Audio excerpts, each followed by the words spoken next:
Hey everybody, welcome back. So how did that vertical stab turn out? Ta-da! So I think it looks pretty good. Got our City of Hot Springs on there.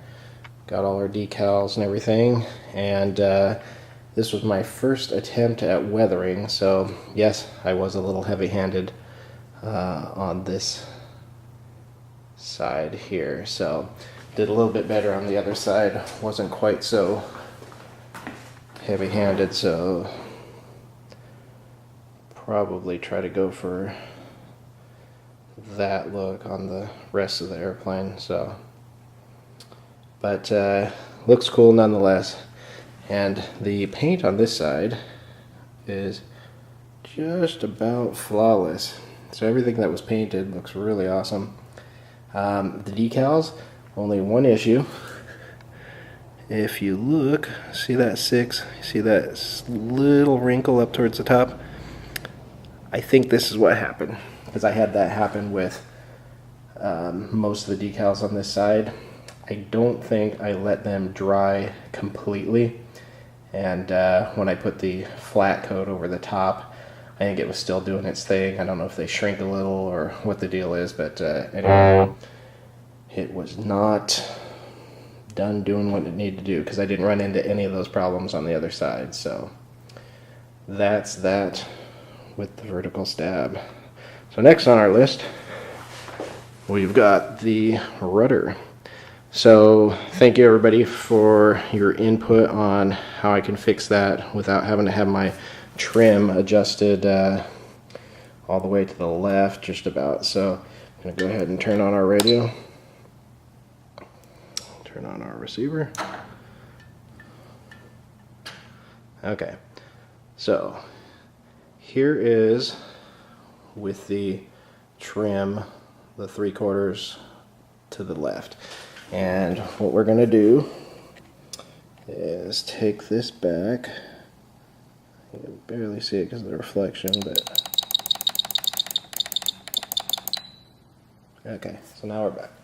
So this is what it looks like.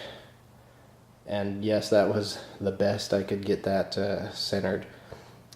So, alright, so now we're going to go into our sub trim as was suggested by a couple people, so we can get rid of some of that glare. Okay, so here's our sub trim, and I've already got it set to the rudder, and we're going to go ahead and adjust this until our rudder is straight.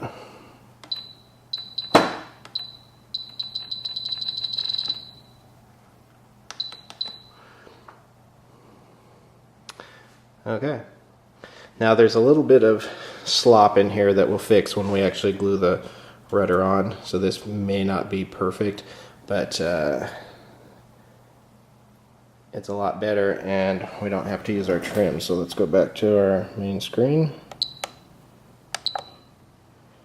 Alright, so thank you everybody. I can keep that in the middle and my OCD will not be affected.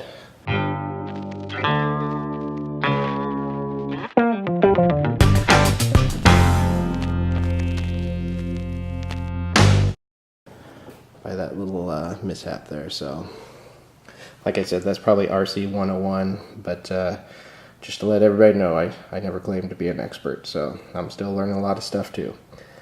Alright, well, let's see how that rudder works. Whoops, let's not use the aileron. Oh yeah. Pretty cool.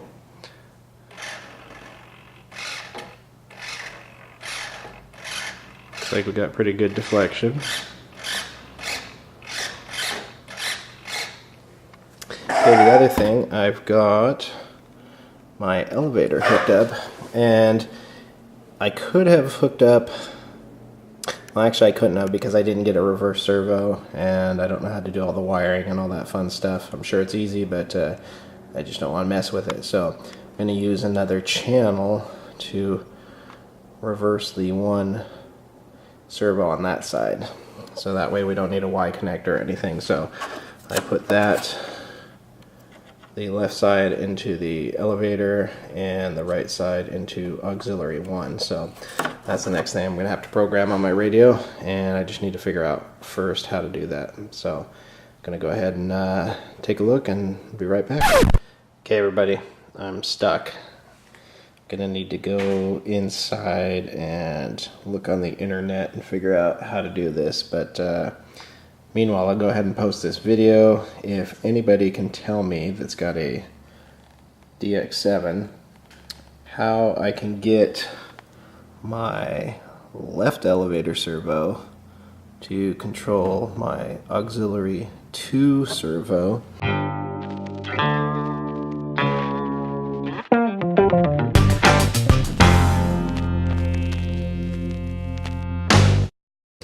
I'm in the program mix here, and got the elevator. Looks like I'm associated with auxiliary 2. I move my switch up for negative 100%, switch down, not switch, but my elevator down for the 100%, or positive 100%. And the other stuff I don't quite understand. So anyway, somebody's got a quick and dirty how-to on how I can get that to work the way I would like, that would be awesome. But otherwise I'll be looking it up on the internet anyway. But looks like that's it for right now, so say bye to everybody. Yeah, that's pretty cool.